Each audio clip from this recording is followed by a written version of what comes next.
எழுதிய அழகே உருகியதே என் உயிரே உனதிரு விழிகள் இமைத்திடும் பொழுதில் பகலிரவு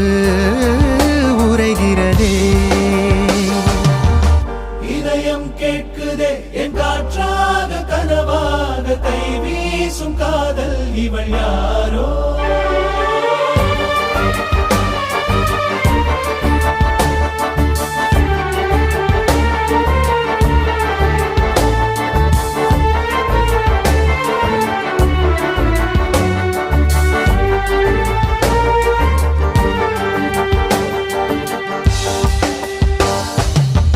தேவதையின் விழியில் விழா காணும் பொன்வானம் அழைக்குது அருகில்